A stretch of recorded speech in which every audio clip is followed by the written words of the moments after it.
What's up, hybrids? Welcome back to another episode of the Fandom Hybrid Podcast.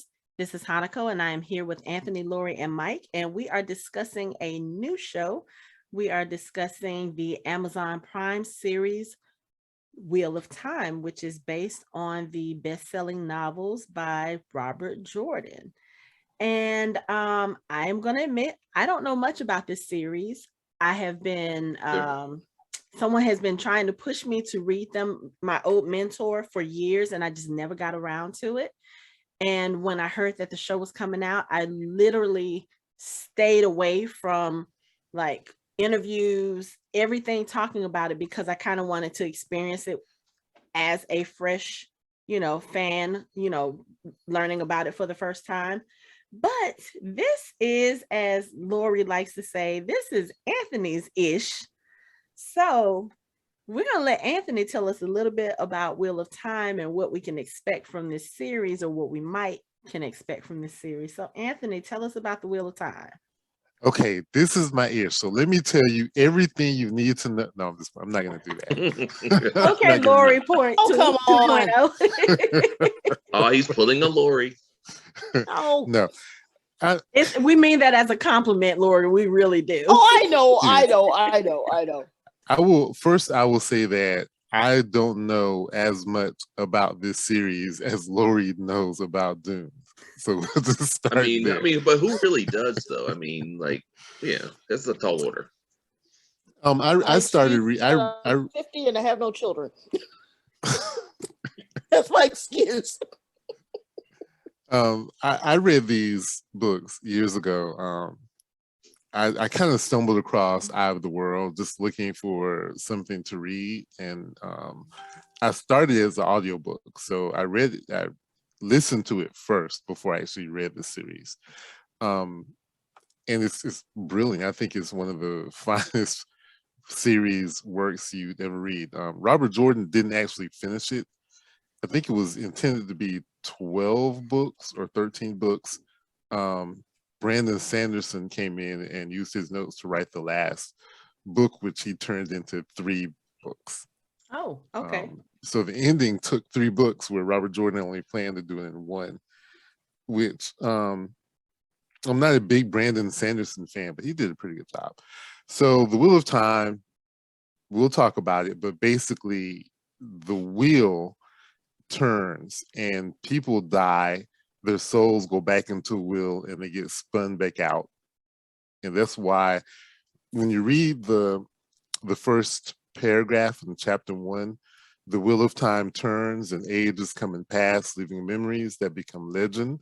Legend fades to myth, and even myth is long forgotten when the age that gave it birth comes again. In one age called the third age by some, an age yet to come, an age long past. A wind rose in a mountain of mist. The wind was not the beginning. There are neither beginnings nor endings to the turning of the wheel of time, but it was a beginning. So the idea is that things happen over and over and over again. And this is something I think we've talked about in other works before, that things tend to repeat over and over again. Mm-hmm. And this is so true for the wheel. So the creator, God, created the wheel, and the wheel is what turns out souls, and the wheel continues. So we are in the third age, but it's an age that has been and an age that hasn't come yet, because the cycle continues. So it's basically a cycle. Okay. So a lot of this stuff has to do with rebirth, reincarnation. Here, you're going to hear about the Dragon Reborn. So the Dragon Reborn was a guy from the first age who died, and they're expecting his return. And this is 3,000 years later since he was alive. Okay. And now he has been reborn either as a male or a female. Okay. And the whole point in the beginning of the series is everyone's trying to find him. And then there are some men that claim to be the Dragon Reborn. We saw that in the first few episodes of the series. First few episodes, right. one of the things that really drew me to this is it created my interest in magic systems. And people who listen to the podcast, may have heard me talk about magic systems before. They have a very interesting magic system. There's the true source, and then there's the one power. So the true source is a different source of magic. The one power can be wielded by men and women, but they're not the same. It's Sidene and Sidar, and we'll hear about that later. Apparently, they're not going to talk about that until we get further into the series. Okay. But so in the beginning, Moraine is going to talk about when the Shaitan, basically the devil, is trying to break the wheel. Somehow he was able to influence the world. There was an argument between the Aes Sedai, the men and women, how they should take care of it. The dragon at the time, he wanted to seal Shaitan away. When he took all the men to go do it, Shaitan fought back. They sealed it successfully. However, Shaitan was able to taint the men's side of the one power. Okay. So now men go insane when they start channeling, and we call it channeling. Back when we were watching Discovery of Witches, and you saw how when she was doing their magic, and you see the threads and the weaving, stuff flying, the weaving. Mhm. This is very similar to what you see in the Wheel of Time, and I'm Okay. pretty sure that's where she got that idea from. Okay. Was the weaving of the air and spirit and fire and water, and earth, all that stuff. Okay. So let me ask a question. So the Aes Sedai, from what I gather from the show, the Aes Sedai are all women, but you're saying that men were considered Aes Sedai as well? Is that something that they changed for the show? No. Oh, okay. Oh, that's something. Okay. Well, you did say that anything, he said this before we started recording. He said anything that might end up being spoilery for later on, he was not going to answer any questions. So that smile tells me it's not really a spoiler. All Aes Sedai used to be men and women, and Okay. even the Aes Sedai symbol, which looks like yin and yang, because it Mhm. was the combination of the male and female side of the one power. Okay. When the men went to go seal Shaitan away, the Dark One, he tainted the male side. Mhm. So all the men went crazy. Okay. So there were effectively no more Aes Sedai, male Aes Sedai. Okay. So now all Aes Sedai are female, Okay. because any male they can channel goes crazy. Okay. Isn't there like a prequel that kind of goes into all that before the first book? Was it Spring something? A New Spring. Yeah. Yeah. Now, Yeah. here's my question, and because I'm currently on book 2. I'm doing audiobooks. Should I go back and listen to the prequel? No, it's not necessary. Okay. It's not. It was something that came out later, but it's not necessary. It's an interesting read. It's a good read. It gives you some good background information, more information about some of your main characters, but it's not necessary. Okay. Okay. I'm trying to think if I have any more questions. Well done, sir. Well done. Before we get started. Before we get started into the actual show. Let's see. No, I think all my questions can be asked as we discuss the show. But yeah, so the beginning of the episode, it starts out with a visual of Moraine, and she is talking. And while we're doing this recording, let me just go ahead and put this disclaimer out here. You guys may hear my cats fighting in the background, but because we're recording video, I'm going to leave them alone instead of getting up to get them and editing it out like I normally would. So if you happen to see like cats just going in the background, just ignore them. They'll be fine. But so the episode starts with I guess you could say our introduction to Moraine. So we see her kind of getting dressed, and she starts telling this story. She says, the world is broken. Many, many years ago, men who were born with great power believed they could cage darkness itself. The arrogance. And when they failed, the seas boiled, and I'm watching it in the background. Mountains were swallowed up, cities burned, and the women of the Aes Sedai were left to pick up the pieces.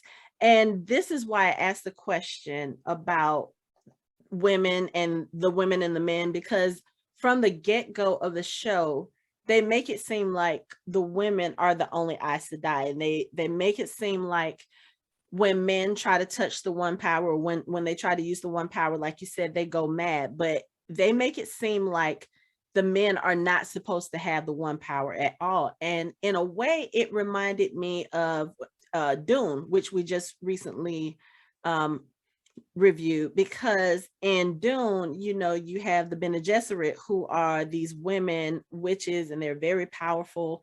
And we have Paul, who has some of their powers, and technically speaking, he's not supposed to, because he's male. He's not supposed to be able to access that power. So it kind of reminded me about that. And then I thought about what Lori said about Dune kind of being the forefather of a lot of fantasy, as far as those types of plots and story arcs, and that sort of storytelling. So that reminded me of that in this. And then also, as we see throughout the first episode, we see that the women are really, really powerful, the ones who can wield the one power. And then you do see men who may have tried to use the one power, and like you said, they've gone mad, or they're close to it, or it looks like the Aes Sedai they're tracking them down, because they're looking for this person who is supposed to be the Dragon Reborn, and he's supposed to be bad. Like they say, he broke the world the first time he was here, and with him being reborn, it can go either way depending on the person that he's inhabiting. Like, he can either break the world again, or he can actually fix it.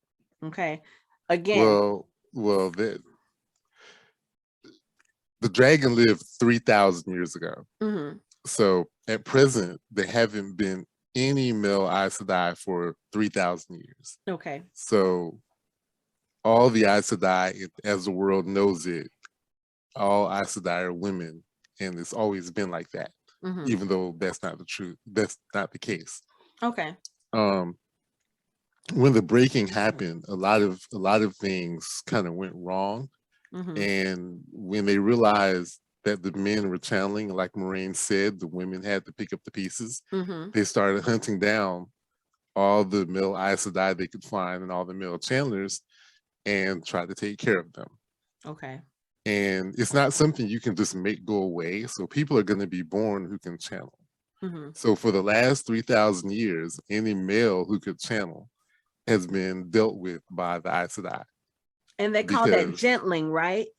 Yeah, either gentling or stealing. Okay. Like, and still, basically that's gentled them, or stilled. That's basically them taking that power away from them. Cutting them off from the one okay. power. Okay. Yes. Okay. Now here's a quick question. The perceived madness that the men seem to have, is that mainly because they're untrained in the one power? Or no, it's not a perceived madness, it's an actual madness. Okay, so like you see in the first scene, when the male channeler was running from the Red Aja, the Red Sister, he thought he was talking to someone, and she was like, "Who are you?" There's no one right. there. Okay, so it's so actual is that madness? So is that the curse for the men? Yes, the one power for men has been corrupted by the Dark One. So the Dragon Reborn is basically the one that can wield the one power. I'm just working through this. Can wield the one power and not go batshit crazy. For the purposes of this discussion, I will say that any male that can channel currently is going to go mad. Okay, all right. Okay. Go ahead, get your There's Obi-Wan no Kenobi way. on. There's no way around it right now. Okay. Okay. So yeah, the dragon, whether it be male or female, because remember they don't know who it's going. They don't know who it is, whether it be Right. male or female. If it's a male, he's gonna go mad. Okay. That Okay. that is going. It's going to happen. That because that's just how it's written. Okay. If it's a female, she's not gonna go mad because the female side of the one power is pure. Okay. So we have another fantasy series where women are powerful. Who runs the y'all, I world, told love it. Hanako, girls? Who I runs told the Hanako, I world, said, girls? Hanako is gonna love this series because it's all about the women having power. I was looking at it and I was like, okay, I can get down with this. The women Literally, can the hold the women are in power charge. and the men go crazy when they try to use it. Yes, let's get into it. I mean, it's actually pretty refreshing to see. It's like you go into the tavern, the women are the one carousing and getting drunk and being real rowdy and shit. I'm like, that's weird, but that's actually kind of cool. I'm like, okay, I'm with this. That's pretty dope. Now there are some things, just like in what's the other one we're watching? Which one? Curse. The one with Kez, that one. Oh, Shadow and Bone. Shadow Moon. Mhm. There are going to be some things that you, as a woman, are going to be like, really? Yeah. And if they do it the right way, it'll be fine. If not, people may have issues with it. Okay. But Okay. I know. It kind of Robert Jordan. Go ahead. I'm sorry. I was seeing literal like lines that you could draw between a lot of stuff that we've already watched. Like Mhm. there are definite Discovery of Witches lines you can draw. There are definite Shadow and Bone lines you could draw. There are even lines to The Witcher that you could draw here, and it's like Game of and I have Thrones. to Game of Thrones. Game of Thrones Cursed. like a ton. Mhm. Yeah, like a ton. It's like they have to remember that this is just like everything else in fantasy is drawn from Arthurian lore and branched out. So it's like everything has certain things that are similar. Mhm. But I was actually, I mean, you could almost handpick like the characters and like when the part they're playing and like compare and contrast and pick, oh, he's acting like such and such, he's acting like such and such, and it's like, so it's kind of cool. Like it's because like Hanako, I am like fresh to this too. Like I've never heard of it before it came out, and I'm just like, okay. But I mean, it's like it's almost like most of like fantasy is basically like once you figure out what everybody's part is basically the same. Yeah. It's like you can basically figure out who is who and what levels are what levels and who's going to be what as far as you go. So it's like As we go along, you're going to see Lord of the Rings in this because there's a character who is straight from Lord of the Rings. Okay. George R. Martin was inspired by Mhm. this as well Right, yeah. because Game of Thrones, that actually comes from The Wheel of Time because there's a thing called the Game of Houses, Mhm. which you'll hear about later, but that is what the inspiration for the Game of Thrones was a game of houses. I was gonna say, even that whole thing about the wheel turning and the wheel being, broken or all this. It's like I was watching this and I heard Daenerys Targaryen because that was one of the things that she always talked Mhm. about was breaking the wheel, trying to break the quote unquote curse of her family and doing better and being better, which okay, we're not And gonna you go. get the reincarnation out of there too Mhm. because Right. yeah, Well- everything comes everything goes back to Lord of the Rings and King Arthur, and you're gonna get that in this Okay. in a lot. Well, I'm gonna just throw this out here because well, two things really. One is that George R. R. Martin, because I was reading up a little bit before, and I understand how Game of Thrones came out of this, but he had already started writing Wild Cards, and he was a good 2-3 books in before he switched over and did Game of Thrones, which I thought was interesting because Wild Cards was supposed to be his go-to series. The other thing is that I'm watching this. And I love Lord of the Rings and I love anything fantasy wise, but this really, really reminded me of Dragonlance, the book series. And I'm like, this is basically a real life Dragonlance come to life. I mean, I'm waiting for Tasselhoff Burfoot to show up. I mean, it is that interesting to me. So yeah, I thought that was kind of cool because it's got every fantasy trope and it's got every fantasy. It's like when I was listening to the book one on an audiobook, I literally started a little note on my notepad while I was working, listening, going, okay, elf, click, this, click, click, click. As the book went on, I was ticking off and I'm like, oh, this is awesome because it's got everything there. You can take off everything. You have a knight, you have Yep. sorceress, you have princess. Well, you haven't had the princess yet. They're all coming. They're all there. And I'm the barbarian, right. You have them all. Yeah. I mean, even some of the names, one of the main characters, her name is Egwene, and it sounds like Igraine to me. And I was like, oh, okay, here's some more. It's like, we know this with fantasy. All fantasy, in some way they tie into each other. They borrow from here, or they kind of get their inspiration. So it's fun to see and kind of pick those things out, but like I said, there was a lot of Egwene is Guinevere. Yeah. As far as Rand al'Thor, author. So yeah, they're all there. So the other thing that I wanted to talk about before we get into the actual episode. So from what I understand and just a little bit of the things that I heard, going to Dragon Con, I believe they used to actually have a Wheel of Time track at Dragon Con, didn't they? And they kind of phased it out, or they combined them all into the high fantasy track. Yeah. So one of the things that I've heard about this show that is very different, that had people talking, is the fact that this cast is hugely, hugely diverse.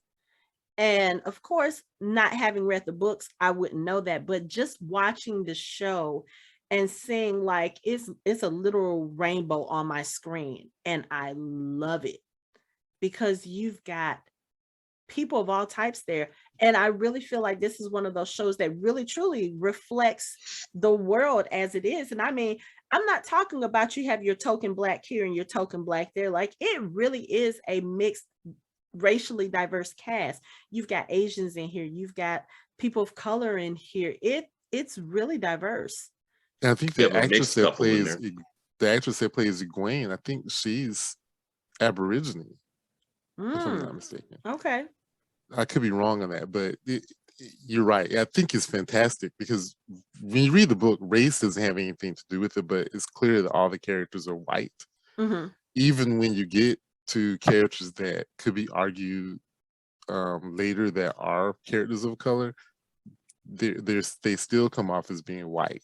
Right. So just like what we talked about with Shadow and Bone, it doesn't hurt to make it a diverse cast. Right. And it's sad that there are people who are fans of the book who look at this and it's like, well, they don't look like how I imagine them. Well, of course they don't look like what you imagine. Yeah. But the other thing too is, whereas with Shadow and Bone, we do see a little bit of that racist element because, Alina's character is discriminated against because of what she looks like.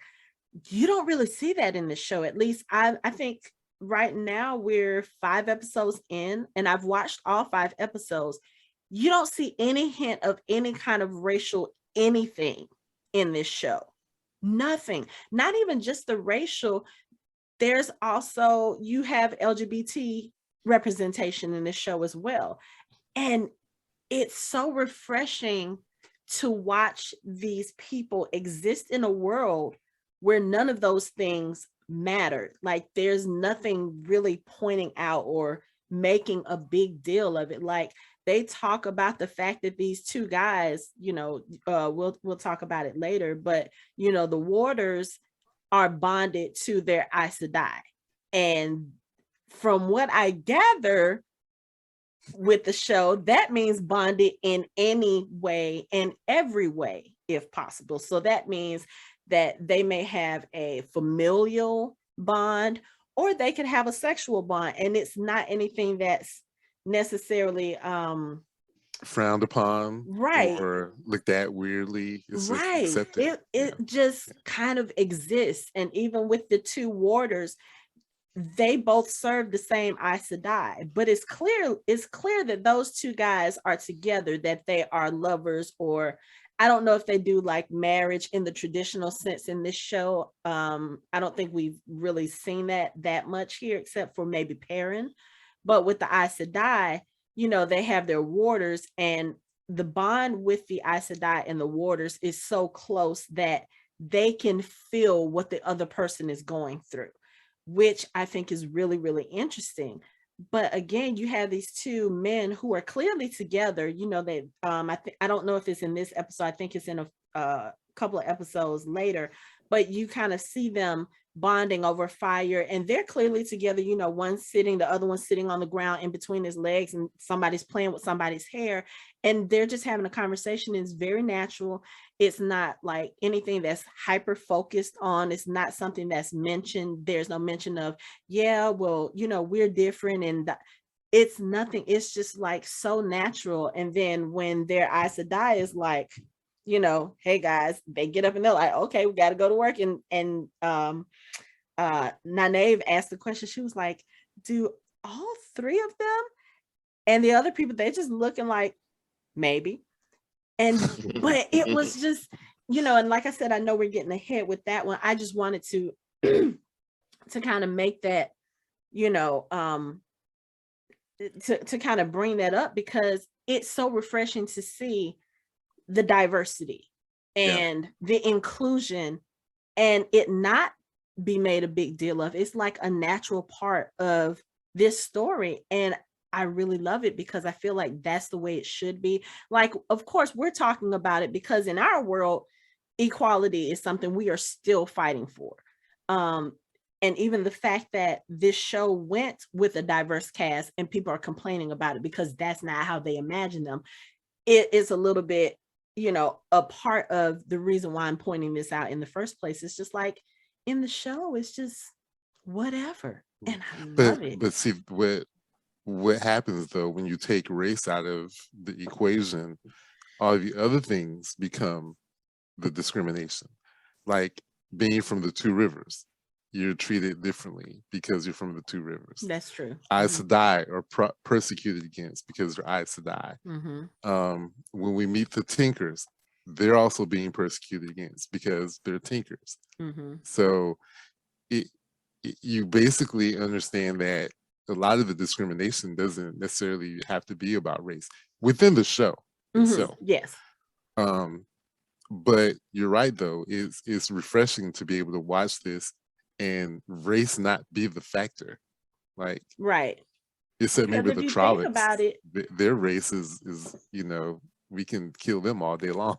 The Trollocs. So yeah, we'll get to the Trollocs. But one of the things I love is like the main characters of the show. So the show starts out with Moraine, who is one of the Aes Sedai. She is actually looking for a certain person who may be the Dragon Reborn. And she comes to this town, and it turns out that there are, according to her, 4 people who fit that description. They're all born around the time that the Dragon Reborn, well, the dragon should have been reborn, which was about between 20 and 24 years ago. So you have these characters. You have Rand al'Thor, you have Egwene, you have Perrin, and you have Mat. And they are all around the same age. They are all very close. They're best friends. It's very evident from the beginning of the show. But, Egwene and Perrin are not your standard white characters. They are people of color. Egwene and Rand have this long going relationship. Like, they've been apparently in love with each other since they were children. And, they happen to be singled out by Moraine when all of this comes to a head because of the fact that they may be the Dragon Reborn. So that was interesting as well. And then you have You have Land, I think his name is Land, that Moraine's warder, and he's Land. Asian. Yeah. So again, it's like you have all of these diverse characters who are in positions of importance and power, and it's very refreshing to see, especially in a fantasy show, because a lot of times our characters are kind of just there as the sidekicks, or they're there kind of in the background, you know. But let's talk about these characters. So I mentioned the four. You have Rand, you have Egwene, you have Perrin, and Matt. Um, Question about Perrin's character. So I've heard that in the books, Perrin's character was not married. Is that true? True. He Okay. was not married. Okay, so it was kind of weird because one of the complaints that I heard, and knowing or finding out later that he wasn't married in the books, it kind of made that thought kind of wonder for me as well. So they made him married in the show, and what happens during the course of the show is, as Moraine comes to this town and she's trying to figure out who the Dragon Reborn is, there is an attack by this group called the Trollocs, and they are like, they're like the orcs of this show. You know, they're like these really ugly, they're this really ugly race of people, and basically what they do is they come in and they slaughter the town, and we find out that they're slaughtering the town because they are also looking for the person who may be the Dragon Reborn. Now, I'm not exactly sure what the deal is with that. I know that there is another figure that kind of sort of looks like Voldemort in this show that controls the Trollocs. Mhm. That's a Yeah. Murdrel. That's a who? A Murdrel, but he's Okay. also called a Fade.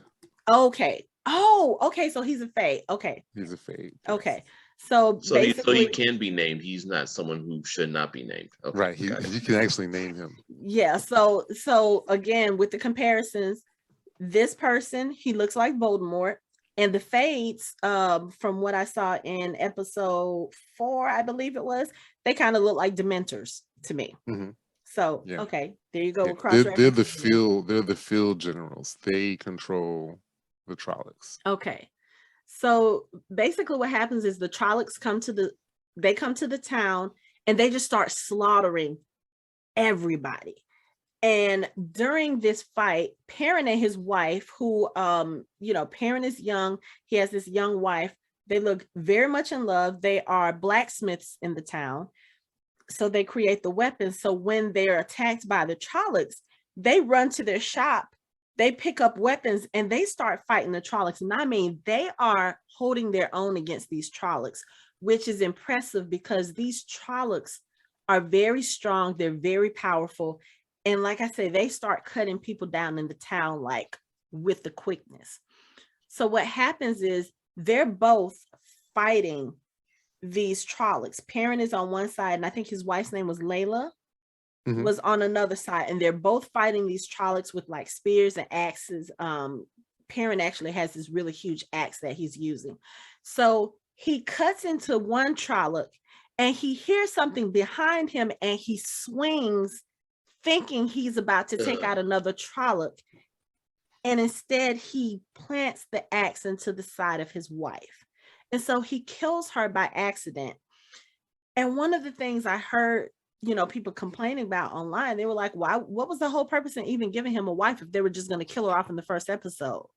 And I was like, that doesn't make sense. Why would they do that? Like, from his story in the book and what you see on screen as far as his journey, what we see so far, did him having a wife, or what happened with the wife? Because I know with the wife, he has this sense of guilt, and it leads into a depression. And then, like, certain things a couple of episodes later, he feels like whatever happens to him should happen because he deserves it. But does him having a wife in this show change anything about the trajectory of his character from what it was in the books?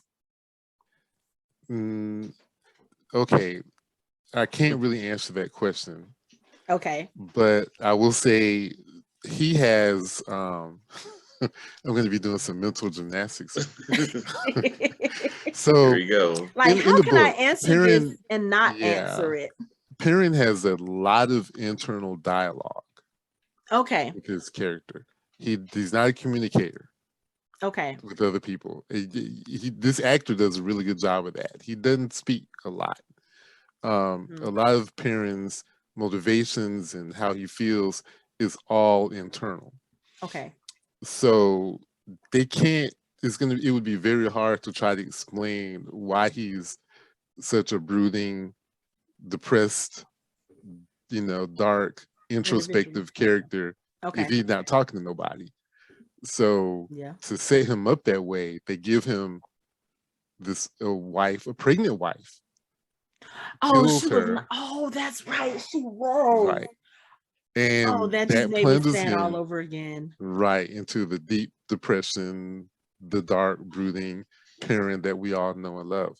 Because that's basically how he is in the book. It's just now people who don't know the books, we have something to hang our hat on about. This explains everything about him, like Okay. why he's the way he is. Okay. Except for that one big thing that happens to him. Wait a minute, Lori. Are you gonna actually be Lori again? We are not doing that. I that's all I'm saying. You know, so I'm being quiet. I'm letting Anthony take the lead. I just get put my 2 cents in every once in a while. Yeah, but that whole scene with Perrin and his wife was so freaking heartbreaking. Like, it's like he did a really, like you said, he did a good job of like emoting with his face. Like when he saw he did it, like his face was just like, oh my God, what have I done? And I it's like, literally yelled out when that happened. I was like, oh no, like we didn't even really know her character much. And I know that her character doesn't have a big part to play in the story, except for, I guess, how it motivates him. But just what I saw of these characters in the first episode, you see these characters, you see their bond, you get to learn a little bit more of their personality. Like, that for Perrin, his wife was everything to him, and his friendships as well. With Matt, you see that Matt has these 2 parents who they're trash parents. Okay. They are like garbage heap parents. Like, dad is a womanizer, openly flirting with other women in the town while mom is sitting there watching him. Like, literally he's doing this in her face and she's sitting there watching him and calling him names. And I'm just sitting here looking at them like, so obviously this is a small town. This is one of those towns where everybody knows everybody, where you all grew up with each other and your grandparents probably also knew each other and grew up with each other. So everybody knows that these are his parents, that they are together, that they are married or bonded or whatever the case is. This dude is openly flirting with a woman in the town, in the middle of the town square, while his wife is there. And she's so busy looking at him and being pissed off, they've left their younger 2 daughters at home just by themselves. And it becomes very clear in the show that these 2 girls are Matt's whole world. Like, he loves his little sisters and he takes care of them. So you get to see that, there's this, I guess it's like a little celebration that they do in the town where, or maybe Bell time. It's called Bell time. Where it's not necessarily a celebration, but it's basically like a way to honor their dad and to it's like they explain it for me, Anthony. Okay, well, Bell time is like, it's the celebration of the beginning of spring. Okay. And is it the beginning of spring or in the spring? I can't remember. But part of that is sending off prayers for the person that you lost or loved to be spun back into the wheel. Life. Okay. Yeah. Okay. So I guess there's this thing that they do. It's kind of like they buy lanterns and they release the lanterns, or they light the lanterns. And Matt really couldn't afford to get any for his sister. So of course he steals from one of the women in the town. He steals a bracelet and sells it to this guy so that he can buy lanterns for his little sister, his little sisters. And that was one of the things I was like, okay, the way that he had to do that, I'm frowning upon, because you shouldn't be stealing. But the reason why he's doing that, You sound like the book readers. Like they made Matt a thief. He's a thief, but he Oh. has a heart of gold. Like he really loves his sisters, and I like Yeah. that about his character. With Rand and Egwene, like we said, we noticed that they have been pining over each other since childhood, and it's obvious that they are together in the show. But the conflict with them comes in the fact that it, Mhm. They're obviously they're together. You obviously think? together. Yeah, they had little booty call during the first part of the show. But That's the anyway, other thing. They aged everybody up from the book. oh, okay. There was a sexual relationship between Rand and okay. Egwene. Yeah. Okay. They were teenagers. Okay. But the thing with them is Egwene, we see her at the beginning, and it looks like she is being part of a ritual. And it almost looks like a coming of age ritual, but basically what's happening is she is being tested. Is that the proper thing? She's being tested to see if she is, I don't know, strong enough or can be chosen to be Nynaeve's apprentice. And it's what is it that they call her, a winder or A wisdom. a wisdom. And well, they sort of there's a couple of things happening. She's now old enough at 20 to join the women's circle. So she's old enough to be married and do all that good stuff. Okay. Being a wisdom or Nynaeve's apprentice is something different. Mm-hmm. Like that's something in addition to being in the women's circle. Okay. And that's what we learn Rand gets pissed off about later, because she's like, I want to become a wisdom. Well, she can't get married. Yeah, I was going to say that. And, I don't think he was. Okay, one of the things that impressed me about the episode when they have the conversation, because she, Nynaeve asked her to become her apprentice, and you can see obviously that has some kind of like deep impact on her.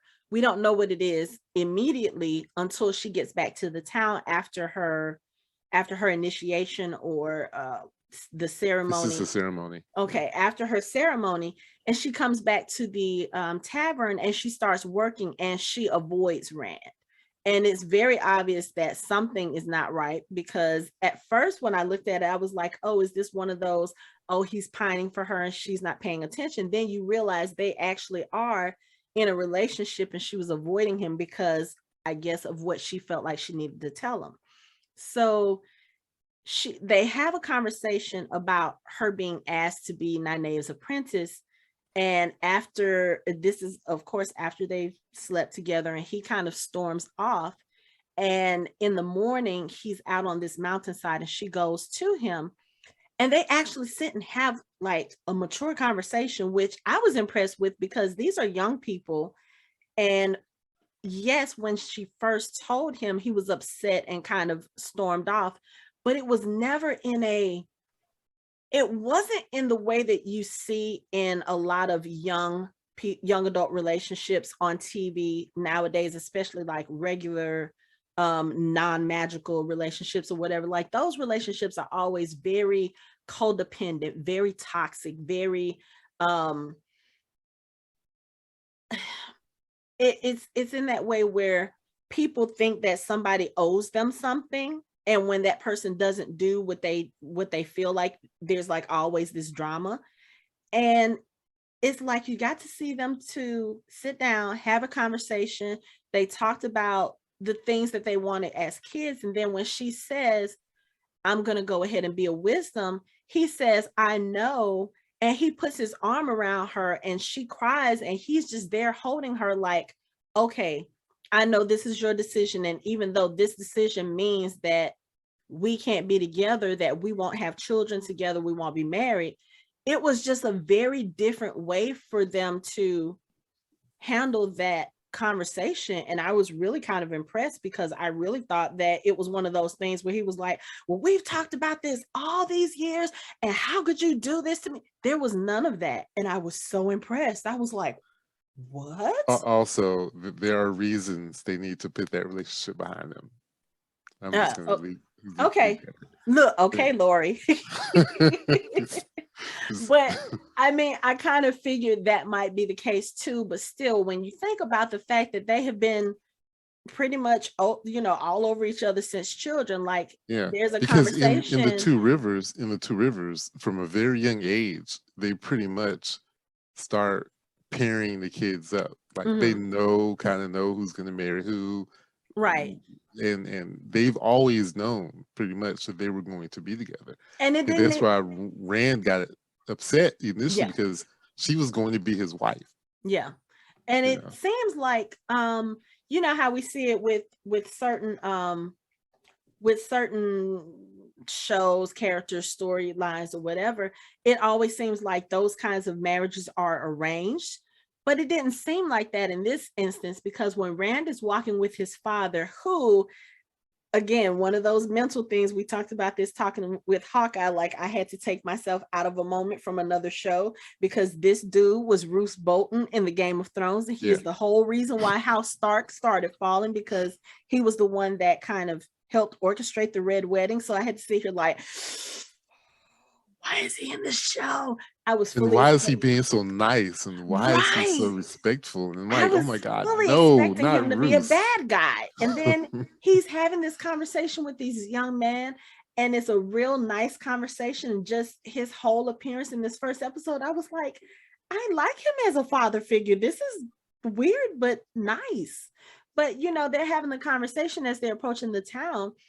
And he tells Rand, he said, I remember when you used to pick, I think it was, you used to pick berries and save them for Egwene. And I was like, oh, that's so cute. But again, it was one of those things where I felt like that was the story telling us, okay, this relationship was not one of those, they're arranged, they're betrothed to each other because that's what the parents did. It's like they clearly chose each other. So I think that makes her decision even more important, the fact that they've known this since they were kids, that they were going to be together. And when they have the conversation, Rand says, I always imagined our children running in these fields and running in these mountains the same way I did as a kid.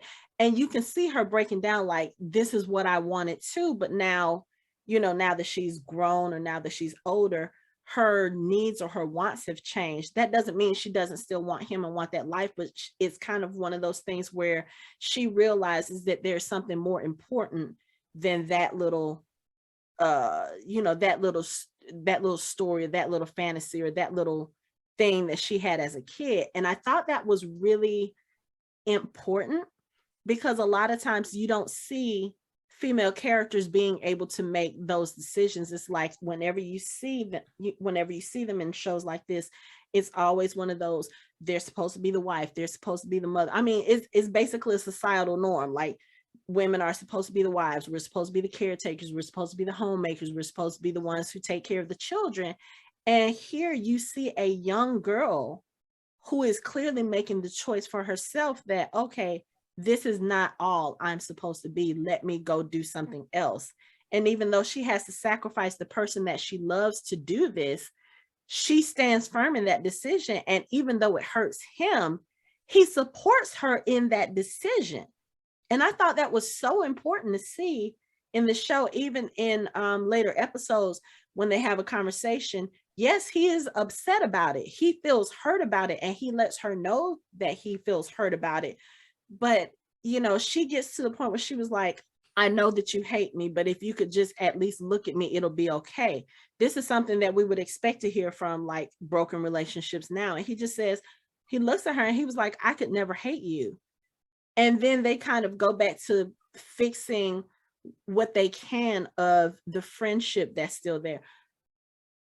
I felt like that was so important to show in this show. And I don't know if that's what happens in the books, but the fact that we're seeing it on screen and seeing like people taking a breakup, people this young, let me stress, people this young, taking that kind of breakup and being mature about it and able to talk about it. And even though I don't really agree with this decision because it kind of destroys what I thought what I was going to do with my life, but I'm still going to support you in what you want to do. That coming from a male to a female, I was just sitting there watching like, wow, can we get more of this in shows and in stories involving young people? Because we don't see that enough. So much of the stuff that we see with young adult relationships in media, and I mean, even in real life, like I said, you have that codependent, that thing where if somebody does something that's not to the benefit of the other person, there's a lot of drama, there's a lot of tension and all this other stuff. And this is what we need to see more of, So Yeah, is this a YA novel or is it just a fantasy novel? just fantasy. it's just a fantasy, Okay. but it starts out like that, like a YA. Right. One of the things I want to say is back to your thing about the arranged marriages. Mhm. It's not that they arranged marriages, it's just their belief system about the will and how everything kind of happens for a reason, and Mhm. things, things happen again and again, that sometimes they just feel that two people are going to be together, Mhm. so they don't fight it. So it's not Okay. like they arranged that Egwene and Rand, but they can see that they kind of liked each other. And so no one was like, oh, they can't be together or keep them separate or someone else. No, they kind of look like, oh, okay, that's We'll just cute. see where this goes. But that's what I'm saying. That's Right. what I like about this, because that's what you're supposed to. Well, okay. Taking into account that the whole reason marriage exists in the first place is because that's what fathers used to give their daughters as property to a man as a business transaction. Okay. No, and to So, legitimize children.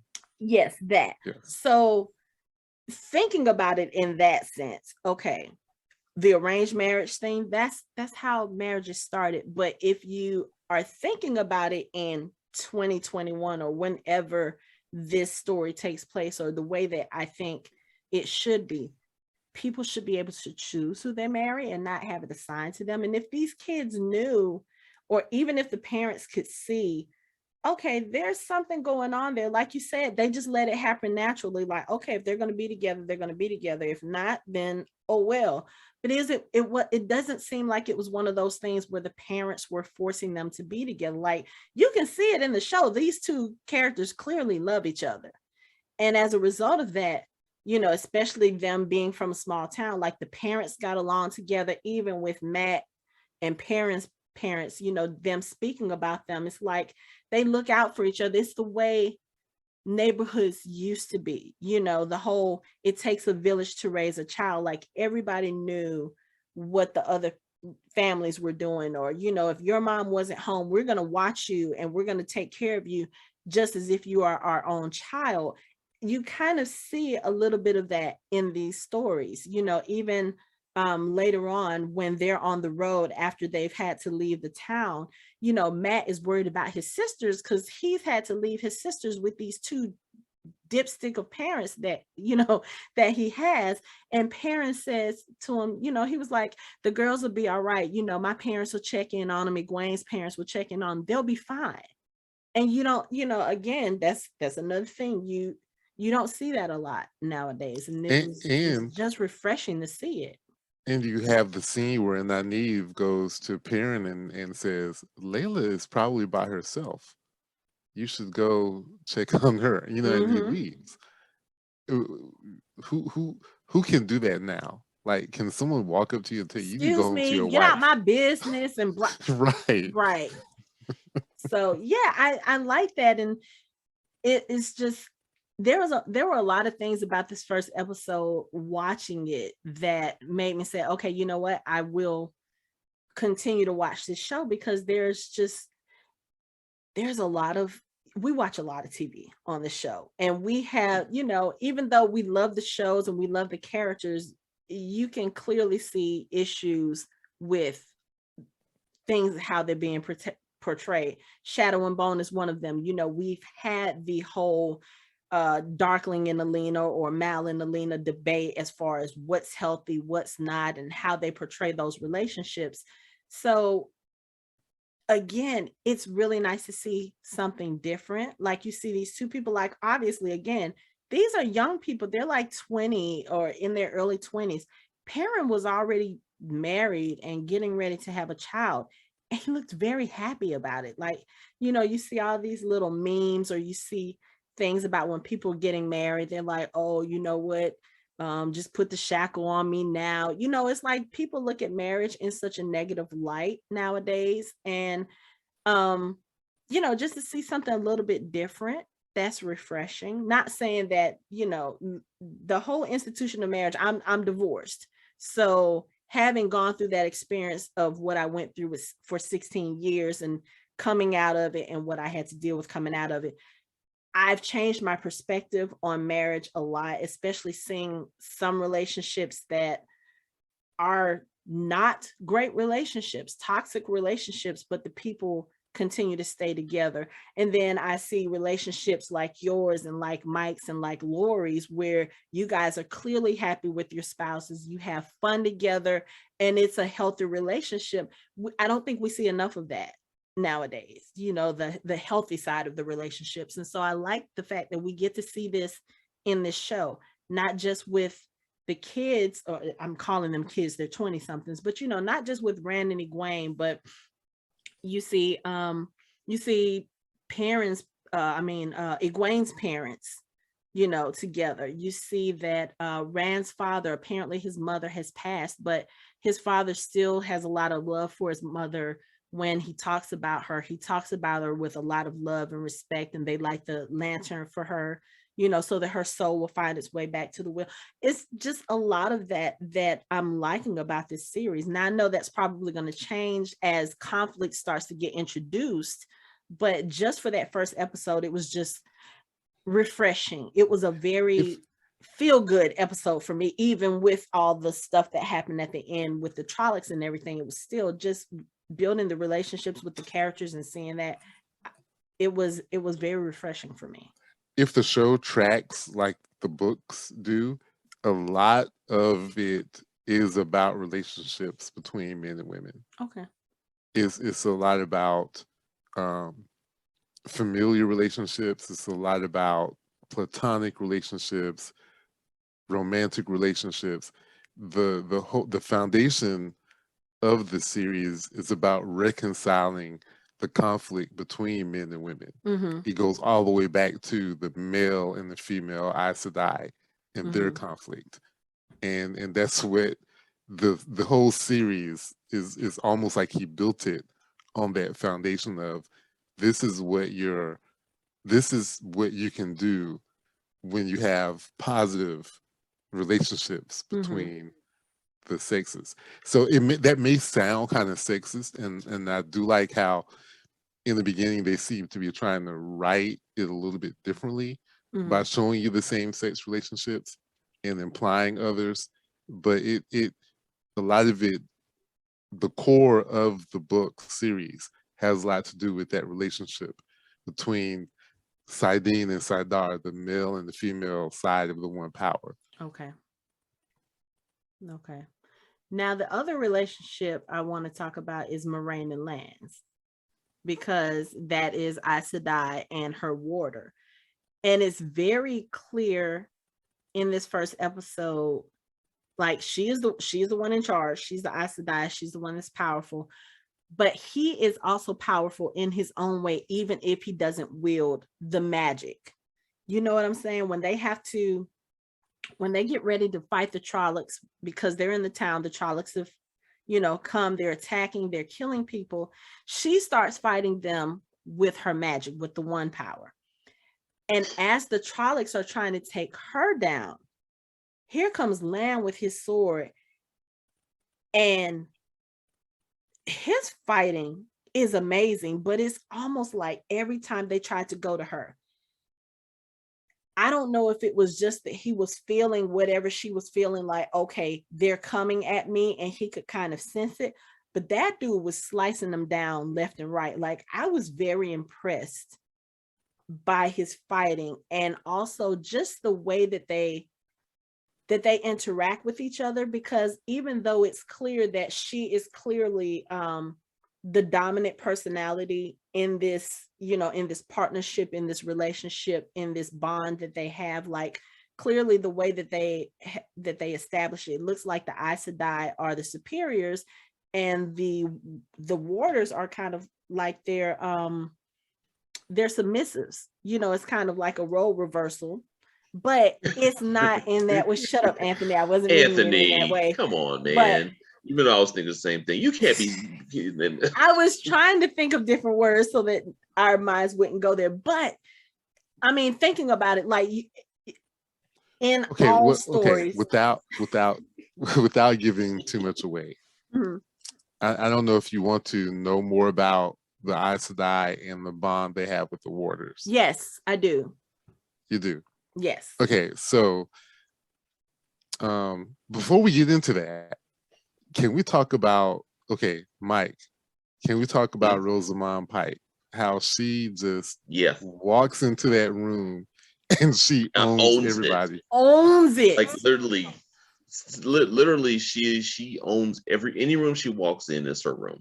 Like, it doesn't matter. Like, everybody is literally a climax moment, because everybody, like, the men all pause, the women all pause, everybody pauses when she walks in. It's just like, and she was just, I mean, even when when Lynn walked in, everybody kind of paused too. They were like, when he took his hood off and introduced himself and said, and said, I'm Lynn, and this is, and introduced her. And as soon as she walked in, everybody was like, oh shit. Like their reputation precedes them so much that it's just like, if they know that you're one of them, they're just like, oh, okay, cool. Hey, whatever you need, I got you. Yeah, I'll get your horses. I'll get your bags. I got you. Let's go up here. Whatever you need. Yeah. Because wasn't it that she walked in and was only introduced by her first name, and then I think it was Egwene's mom who was who I guess they owned that tavern, and she said Moraine Sedai. Yeah, she saw her ring, and all Aes Sedai wear a ring with their color Aja stone in it.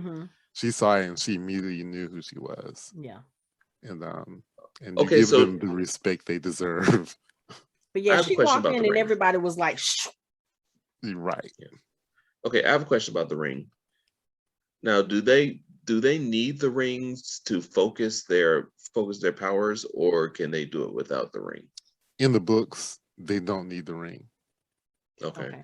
I don't know because if it that's kind of what seemed like.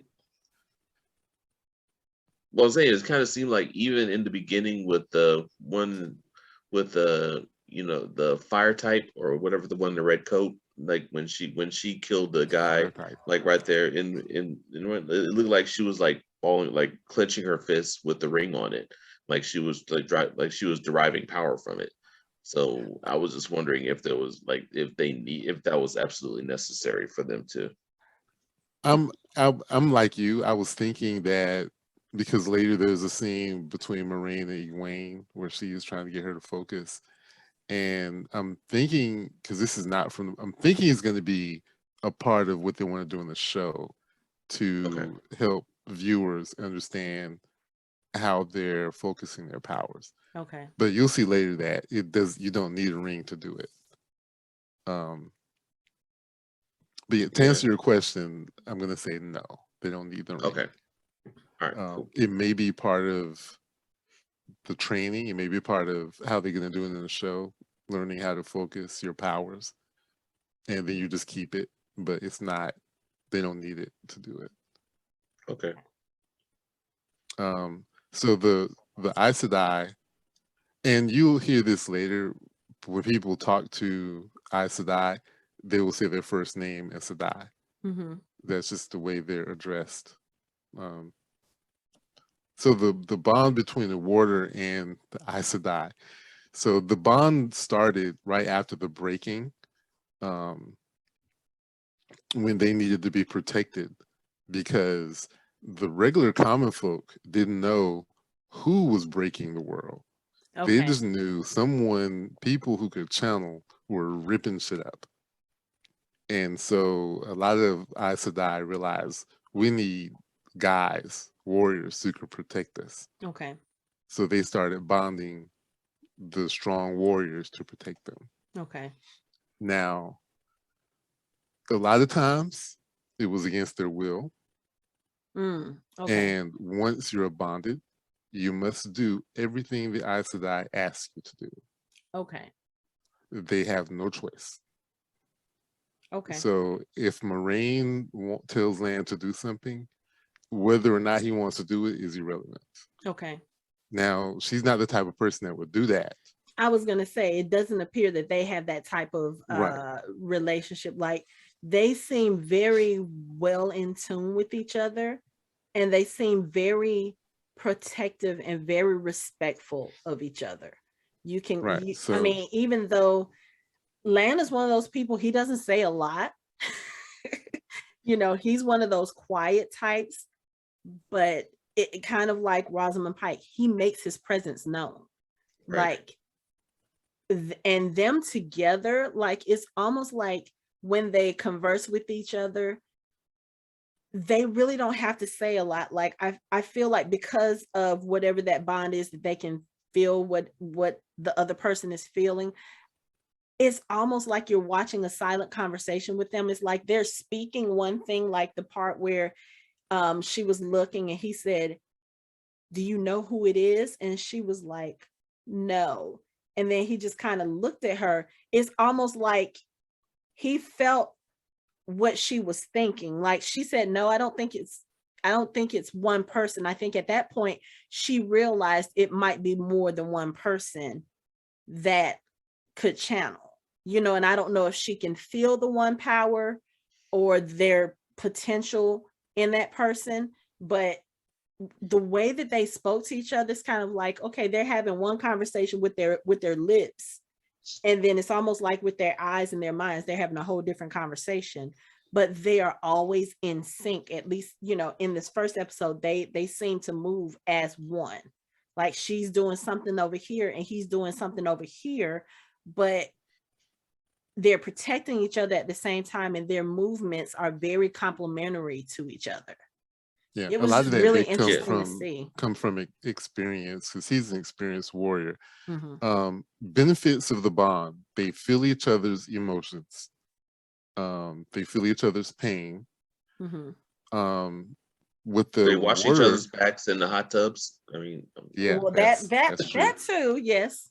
Yeah, that too. The warder, if he's already a superb warrior like Lan is, he Mhm. basically through the bond becomes like Captain America. He has increased stamina, increased strength, increased speed, increased healing, and he's gonna stay this way until he dies of old age. Okay. Like, he, even when he's an old man, he'll still be just as strong and fast and as powerful as he is now. Oh, that's that's pretty awesome. cool. Now that's how it is in the books. Okay. There's some other stuff I could tell you, but it might be too much. But yes, I men want to can be know this. bonded against their will, and it's not. And you can have warders, and it is, you can bond anyone. Mhm. It's just that they chose to bond men who could protect them. Okay. She bonded Lan for a reason, and but we'll learn more about that later. Okay. Now, the other thing that I noticed um in regards to Moraine, and I can't remember what the red Aja, I can't remember what her name is. The blonde chick at the beginning. Lilandra.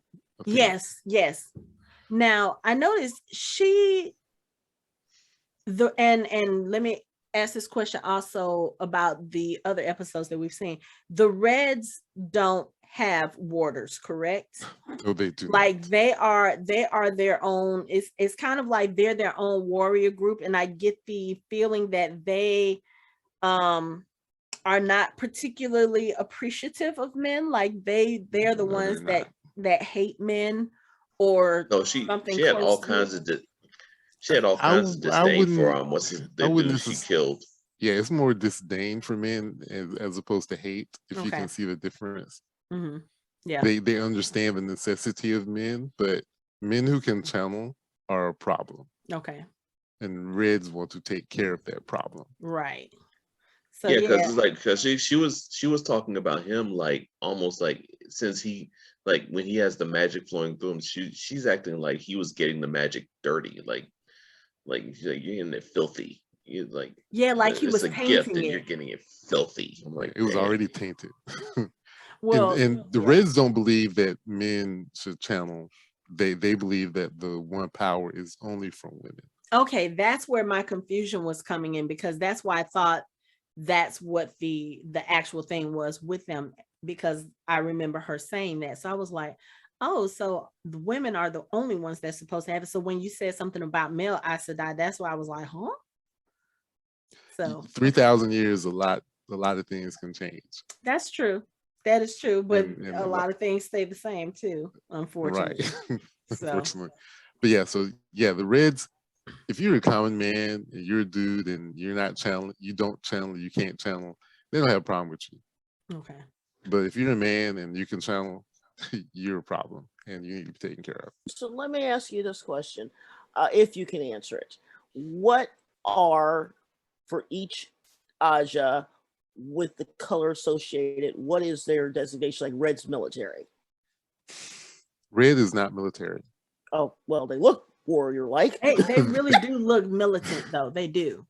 Fire Militant and Nation, Fire military. Nation, Water Nation, Wind Nation, No. Ice Nation. Here we go again. Yeah. Which Grisha are you today? Right. Yeah, literally. I mean, if you can't answer, that's fine. But I'm just curious. I think I can answer it and it not be a spoiler because we haven't. Okay, it's all right. So we've seen the red. You see, Moraine is blue. Right. Blues are. I think of the blues as like CIA. Okay. Okay. No one really knows what they're up to. They're just out doing their own thing. Okay. They can be gone from the tower for years, and Oh. no one know what they're up to. And But- the tower is where the Aes Sedai reside. Yes, the White Tower, The White Tower. Tarvalon. Okay. Which interesting, if you look up a map of Tarvalon, Mhm. have you seen what the map looks like? No. What does it look like? No, just Okay, I'll go if look. you have a chance, go look. Okay. I haven't seen it, but I have a good idea what it might look like. So Okay, so blue, think of the blues as like the CIA. Okay. Reds, they're your militant group. They Okay. don't blues usually just have one warder. Well, they always have one warder. Mhm. Reds don't have warders. They are your militant men who channel should be stilled, gentled, or killed. Then you have your green sisters. They are the battle Aja. That's your Okay. military. okay.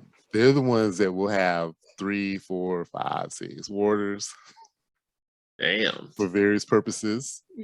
They will have one sometimes who's usually a badass, Mhm. but they're the ones that got their made their bones during the battle, during one of the first battles.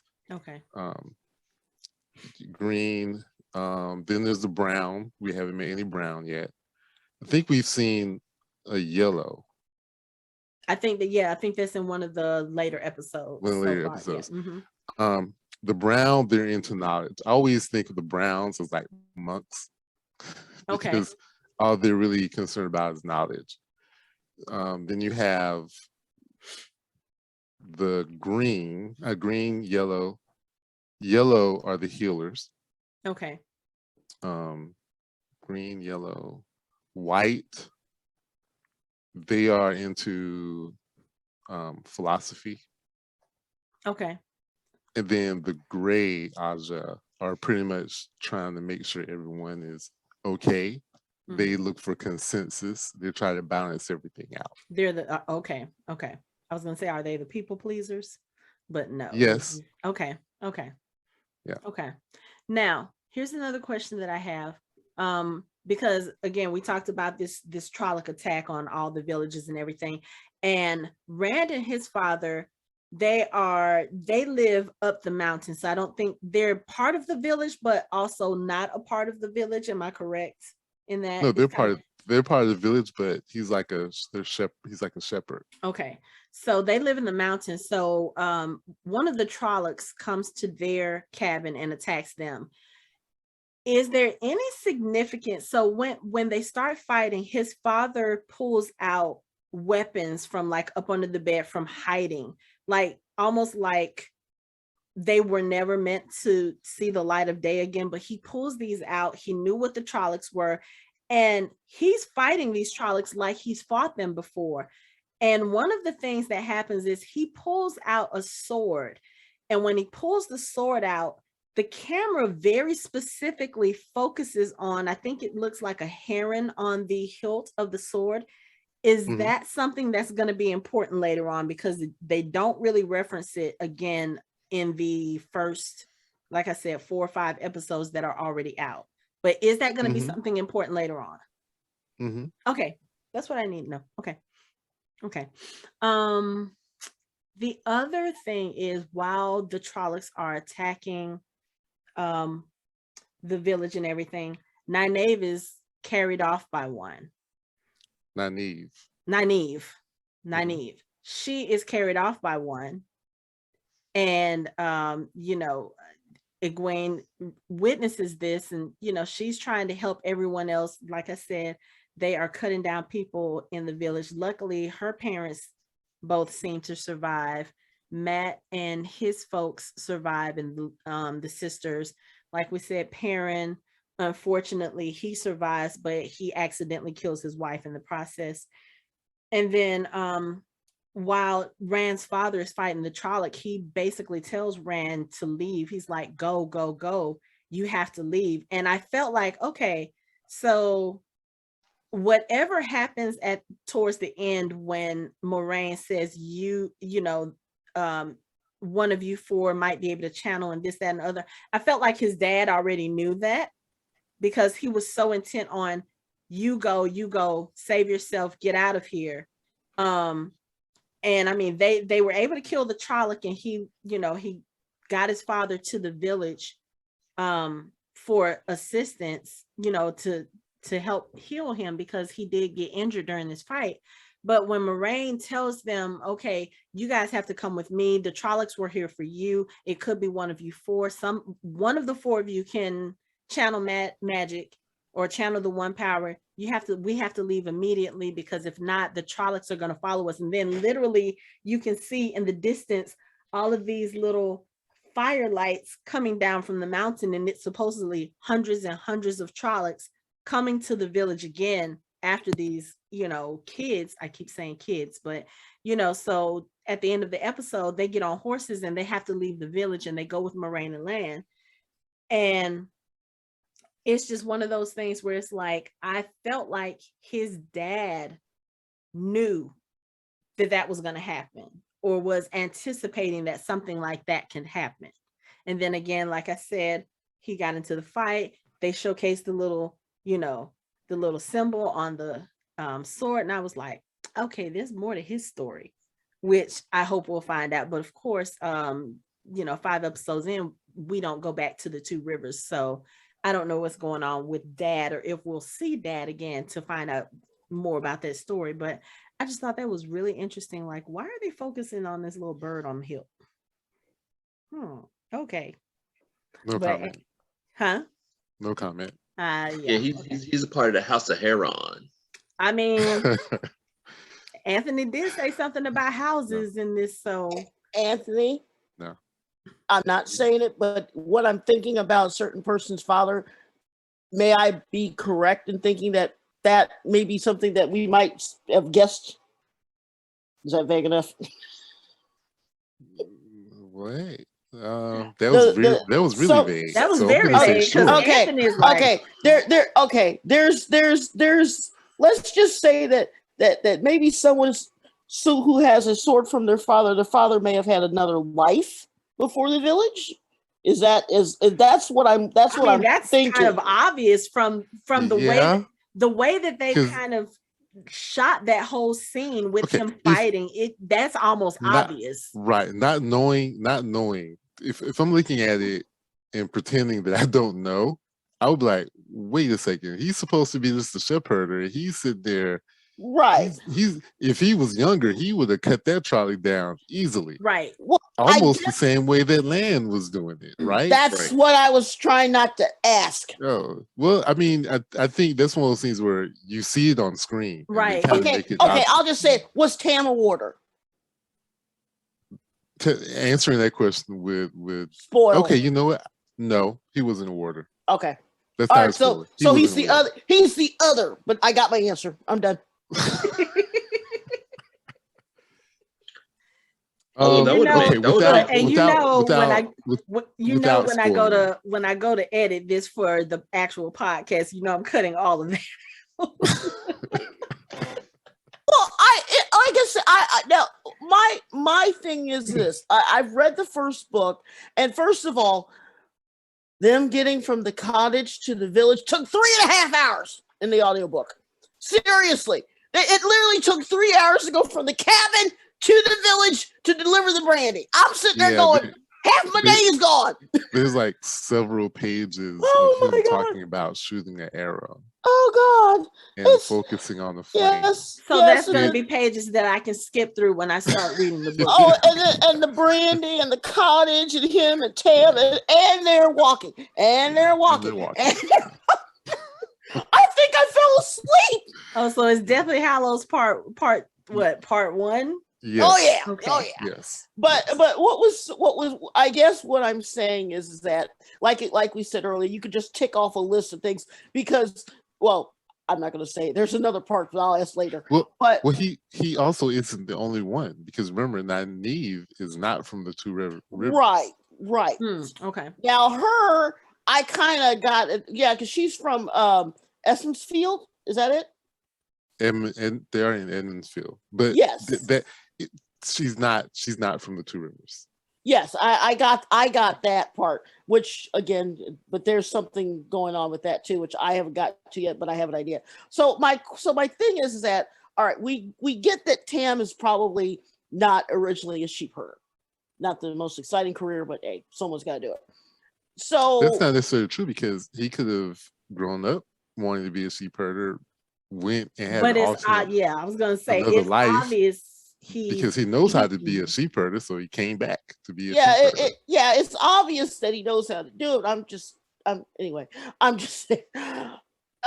There's a reason why I didn't take over my uncle's farm because I didn't want to be a farmer. But my thing is that I'm going to be quiet because I have a question I can't ask you. You can it ask might- the question. That doesn't mean I'm going to answer it. No, Oh, don't let her ask the question because then Mike and I will start. Our gears will start turning, and we'll be like, Yeah, no, Mm-mm. no. I was just curious about Tam because I think I know where that might go, but my other question about the whole thing is that that whole discussion that they have at the beginning of the book, which they don't really show in the episode where they're discussing, news of events happening in other villages and the whole thing with the mayor and all of that. Does any part of these books, do they ever go back to the Two Rivers, or is it once they're gone, they're gone? That would be a spoiler. Okay, Okay, yeah. I'm done. Okay. I'm trying to think. There was one other question that I had, and I can't think of it. So I'll think of it later. But yeah, as far as is it Tan or Tam? Tam. Okay, Tam. Yeah, it's obvious that he Bilbo Baggins somewhere in his life. Like he went on some kind of little adventure. And I don't know, I guess I kind of feel like with the way that he pulled his weapons out, like I said, it almost felt like he was hiding the weapons, because when he pulled them out and started fighting, Rand was looking at him like, what the fuck, where the hell this come from?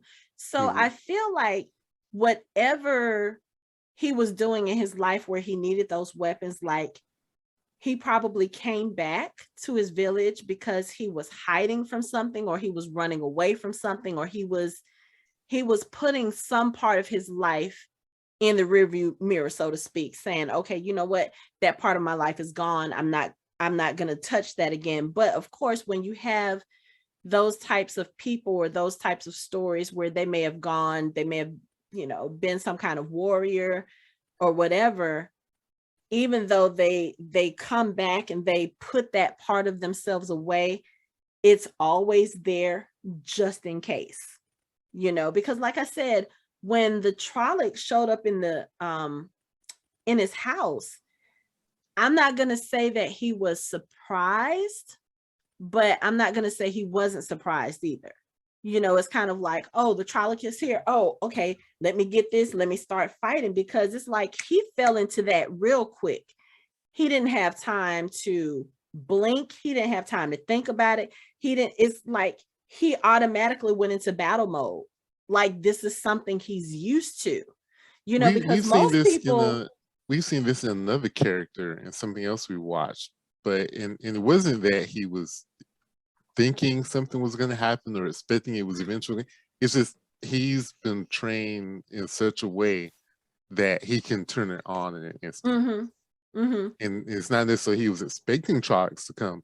It's just that, oh, there's a Trolloc, I know what to do.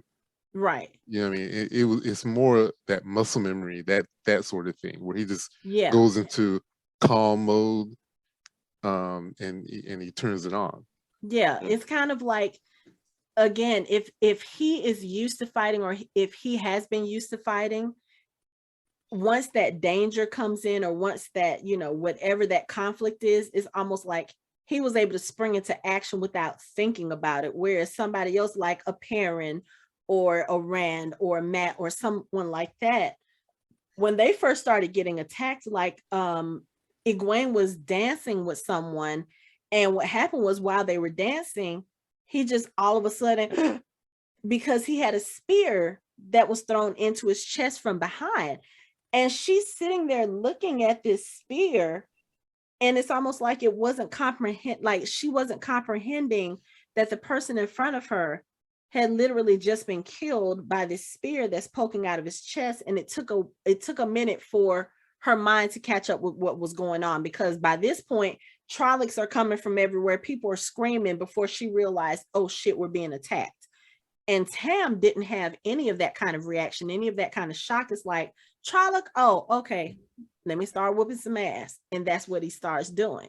So I thought that was interesting as well, because I was like, yeah, there's a story. There's a story with him, But the other thing that we see in this episode during this Trolloc battle, and that I will say, Moraine, of course, is fighting, and she's fighting. She's using the one power to fight these Trollocs. She's bringing down houses. She's throwing bricks out of the walls, and she gets stabbed with one of the spears, and Lan takes it out, and she continues to fight.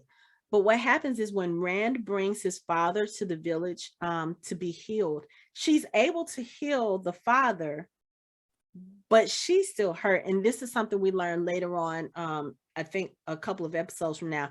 Aes Sedai can't heal themselves. They can heal other people, but they can't heal themselves. And it's weird too, because thinking about what we just discussed about Tam, he was kind of sort of out of it when Rand brought him to the village. And as soon as Moraine healed him and he opened his eyes, he looked at her, and then the camera panned to Rand like he's making this connection. And that's why I felt like, okay, he knows something else about whatever this is, because he's just looking at Moraine almost like, oh, it's that time. And I was like, what does he know? And I know you can't say anything if he knows anything, but it was just one of those things. The camera work here really gives you something to think about, the way that they kind of pan onto the characters at certain moments. It's like, if you weren't thinking about it, it could be just random, but like specifically, especially with him, the sigil on the hilt, the very pointed way he's looking at Moraine, I was like, and then he looks at his son, I'm like, yeah, he knows something. He knows something, because when she starts talking to them, saying that, the dark one is coming and only one of you will be able to stand against him. And she's talking to all of them and she's telling them they have to leave. It's almost like you don't get the reactions of the parents, but it's like the fact that all of those four, they get up and they leave so that they can save this village. Again, I felt like Rand's father knew something about what was going on. So I don't know. It's going to be interesting though, because you have these four kids, like she says, you've lived in these mountains for too long, pretending that pretending that what happens outside in the world doesn't affect you. And she's like, Egwene's mom says as much earlier. She's Mhm. like, wars are what fought by fools with fools over foolish things, Mhm. and wars are happening all the time, and we don't worry about that stuff. Yeah, no, we can't have this now. Yeah, it's like they're very sheltered. Like Mhm. this corner of the world is their only corner, because none of them even knew what a Trolloc was. Like I said, Tam obviously knew because he knew how to fight them, and he handled himself very well. I think if he wasn't worried about Rand, he probably could have killed that Trolloc with no problem. But Yeah, you've got they had somebody heard of else that, Trollocs. They have yeah, heard of Trollocs. They've never seen them. They're myth. They're these creatures that they use to scare their kids.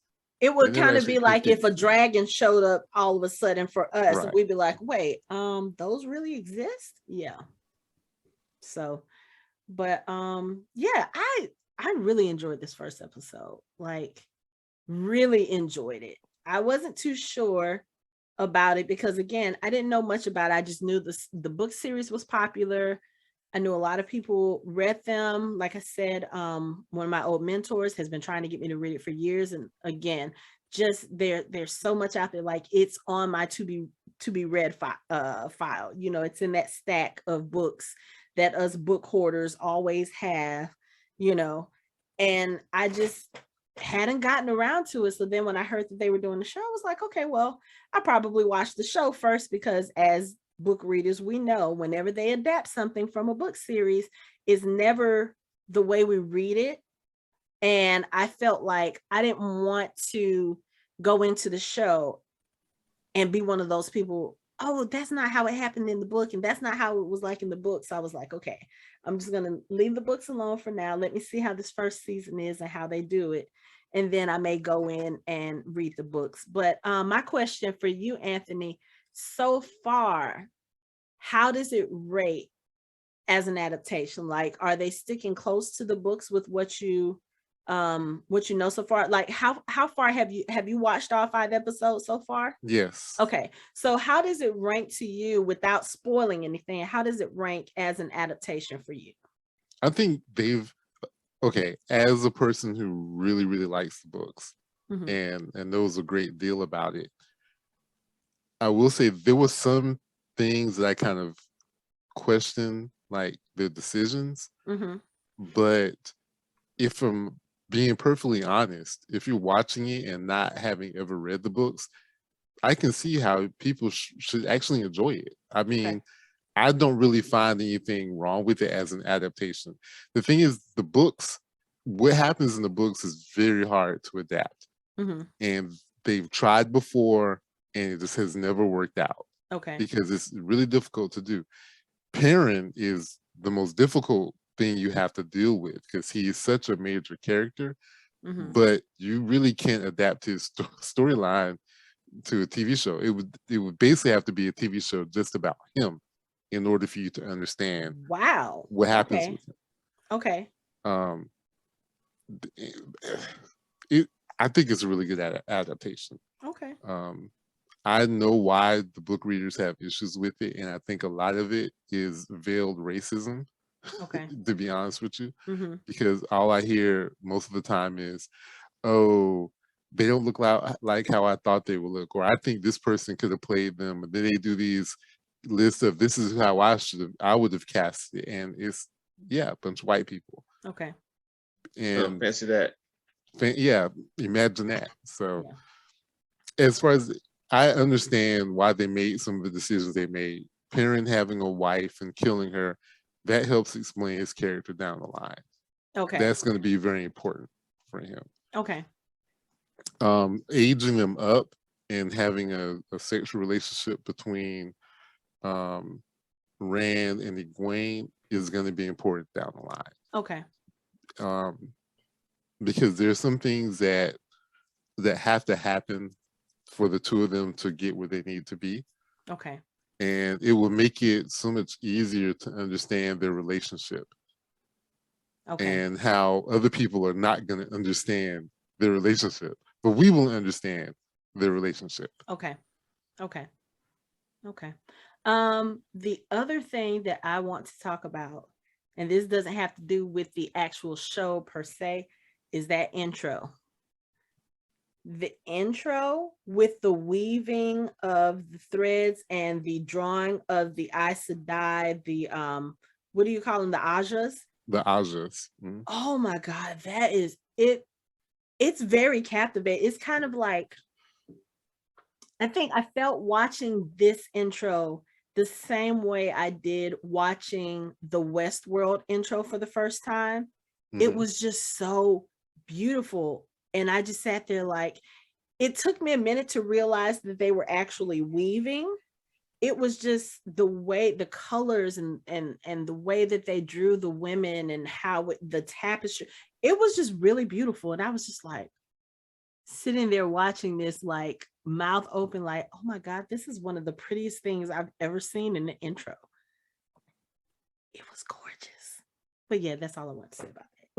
It's a very beautifully created intro. And not only that, I like the look of the show. You know, for it being fantasy, it's a little bit darker towards the beginning than I expected. Now it is darker than the books. The books are not this dark. Okay. There's a lot of lightheartedness in the books. Okay. Isn't that right, Lori? The books, okay, when I first started listening to the audiobook, I immediately stopped it, looked at it, and I was like, oh my God, who made Dungeons and Dragons and put it into book form? I mean, you know, from the old cartoon series, that's how it sounds on audio.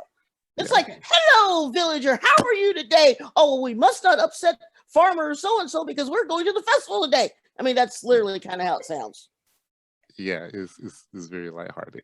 Okay. Well, not very lighthearted. It has a lot of lightheartedness in it, and you don't really get that in the show. Right. It's very dark. And I see that they've gone to Game of Thrones dark with this. Like they've gone more mature, you know, more graphic. Right. Just darker. And we'll see if this pays off. I think it's gonna help get that audience, the people who still want more Game of Thrones. Okay. It's gonna get that audience. And they're just gonna say to hell with the book readers. We don't really, just forget you guys. Y'all will be all right.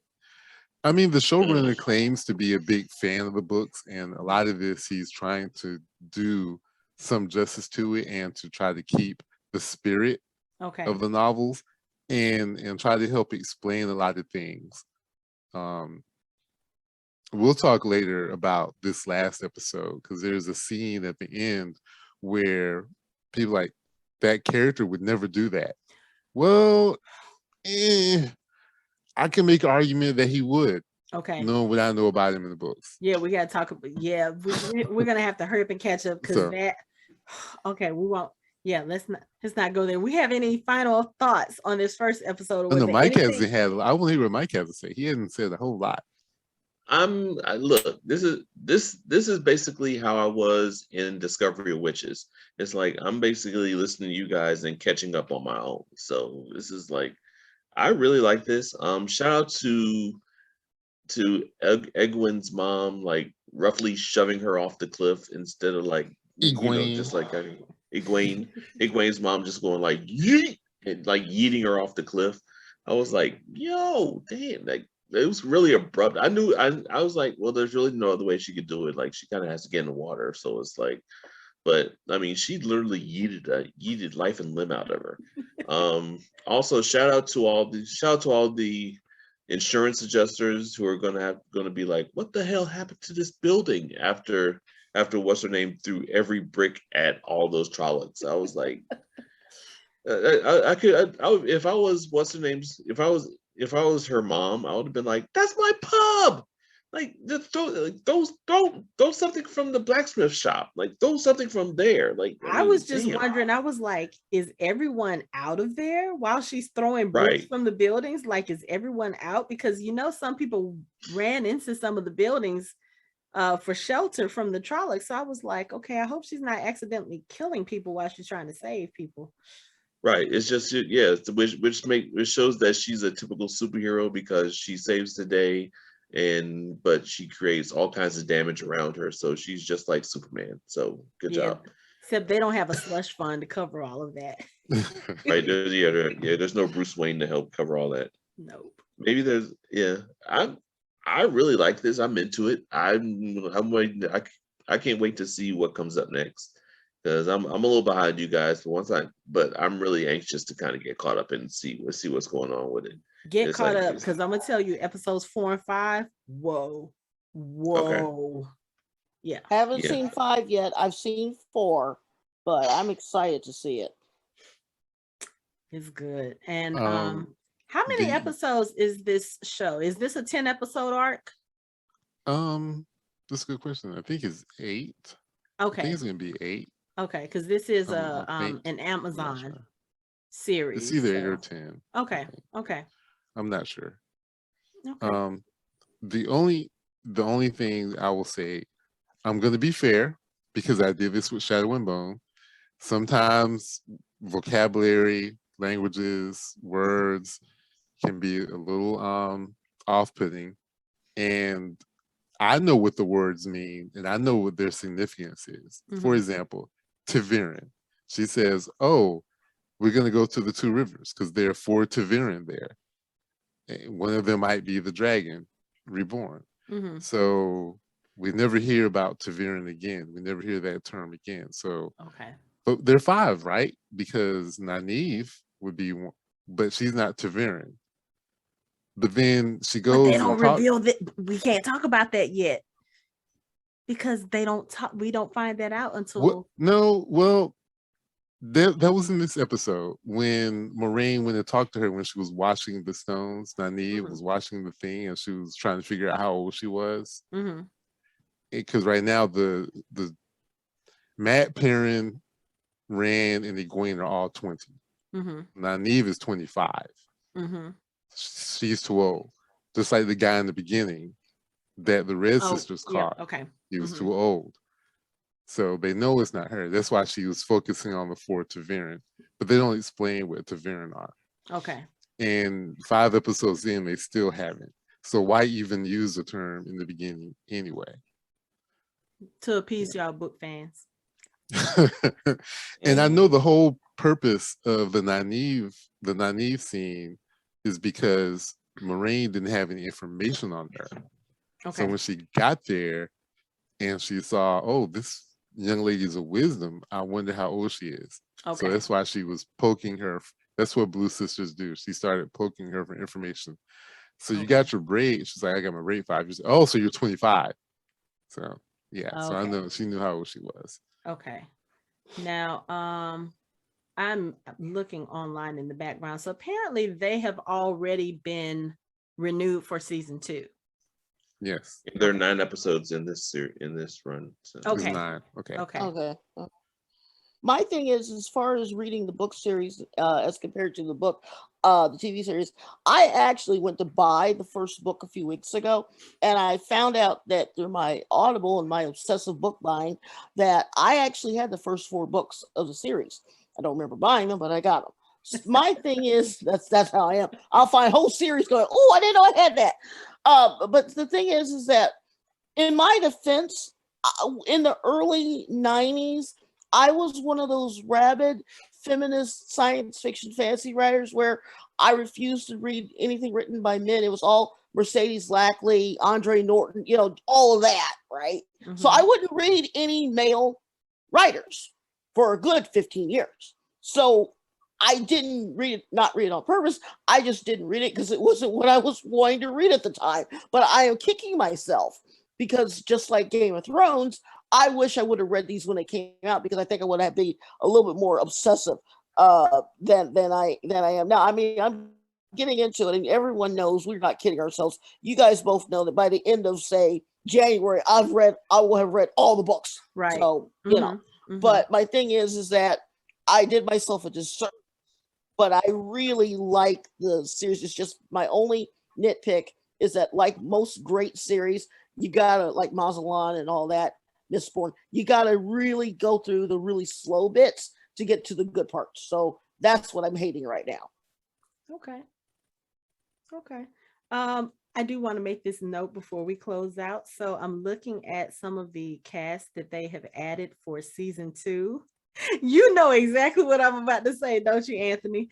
So our boy Domenico from Discovery of Witches is going to be in season 2 of this show. What? I saw that. I was like, oh Lord, she's gonna lose her mind. I just sat here and looked at it, and I'm like, because the photo that they have on this article that I'm looking at in the background, I'm looking at a Deadline article. He doesn't look as tan as he does in the Discovery of Witches, because in Discovery of Witches, his skin tone is a little bit darker, like he's been sitting in the sun forever. In this picture, he's a little bit more pale. So I was looking at him, I'm like, that looks like Domenico. So I look him up and I'm like, yep, because I never knew the actor's name, and I'm not even going to try to butcher his last name because it's quite long. But yeah, so he's going to be in the show. So I'm like, yay, I get to look at his face for at least another year. So that's awesome. But any final thoughts on episode 1 of Wheel of Time? Shout out to the women's circle who slaughtered a Trolloc with pitchforks during the battle. I thought that was awesome, showing you the strength and resolve of the women. Two Rivers Yes. folks. Yeah. Women really do get this done. Yes. They really do. And on that note, that's it for our show. You can find us online at www.fandomhybrid.com. We are on social media on Facebook, Instagram, and Twitter at Fandom Hybrid. You can listen to the Fandom Hybrid podcast on all major podcast streaming platforms. Thanks for listening. We hope you join the conversation next time.